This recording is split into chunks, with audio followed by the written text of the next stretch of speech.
بسم اللہ الرحمن الرحیم۔ آج صبح سے ہی پڑوس میں بہت چہل پہل تھی۔ امی وہیں گئی ہوئی تھی۔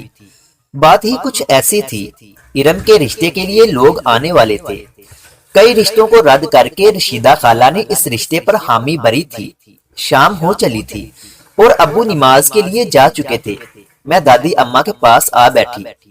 دادی جان کتنے سالوں سے خالہ رشتے دیکھ رہی تھی نا، اب پتہ نہیں یہ کیسا رشتہ ہے جو خالہ کو پسند آ گیا ہے۔ دادی ہر وقت یہی کہتی تھی، بیٹی کا نصیب اچھا ہو۔ دادی اچھا نصیب کیا ہوتا ہے؟ میں نے دادی اماں سے پوچھا۔ اتنے میں دروازے پر دستک ہوئی۔ اماں آ چکی تھی۔ وہ سلام کر کے بیٹھی تو دادی نے رشتے کے متعلق پوچھا۔ بس اماں کیا بتاؤں، نہ تہذیب نہ رکھ رکھاؤ، بات چیت کا انداز بھی جاہلانہ، کوئی سلجھاؤ نہیں، بس پیسہ دیکھا ہے رشیدہ نے۔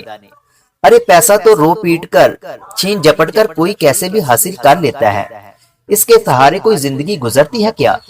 بچی پر بڑا ظلم ہونے جا رہا ہے۔ عجیب شیخیاں مارتا بازاری سا انداز تھا ان لوگوں کا۔ آدمی بھی ساتھ آیا تھا، برسوں پہلے کسی طرح باہر نکل گیا تھا، پیسہ کما لیا، لیکن اور کچھ نہیں۔ وہ سخت افسردہ تھی۔ ہاں مجھے اندازہ تھا رشیدہ ایسا ہی کچھ کرے گی۔ شادی سے پہلے کچھ نہیں دیکھنا، اپنے ہاتھوں سے لڑکی کو کنویں میں دھکا دینا، پھر اچھے نصیب کی دعا کرنا اچھا مذاق ہے۔ دادی کو بھی یہ سن کر بڑا دکھ ہوا تھا۔ صبا بیٹی تم پوچھ رہی تھی نا، اچھا نصیب کیا ہوتا ہے؟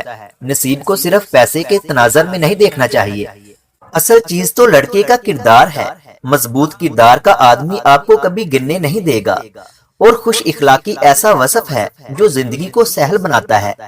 اچھے اخلاق اور محبت سے پیش آنے والے کے ساتھ زندگی بہت آسان اور خوبصورت معلوم ہوتی ہے۔ بے شک لاکھوں کی آمدنی نہ ہو مگر ذمہ دار ہو، محنتی ہو، رزق حلال کمانے والا ہو، لمبی چوڑی ڈگریاں بے شک نہ ہوں، لیکن ذہنی سلجھاؤ ضرور ہو۔ شادی سے پہلے اچھی طرح لڑکے کے اخلاق و کردار کو دیکھ کر ہی کوئی فیصلہ کرنا چاہیے، ورنہ بعد میں پچھتاوا ہی رہ جاتا ہے۔ اس لیے اپنی طرف سے کوئی غلطی نہ کرو، باقی سب اس پروردگار کے حوالے۔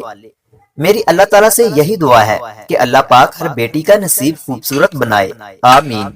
مزید اس طرح کی ویڈیوز دیکھنے کے لیے ہمارے یوٹیوب چینل علمی روم کو سبسکرائب کریں۔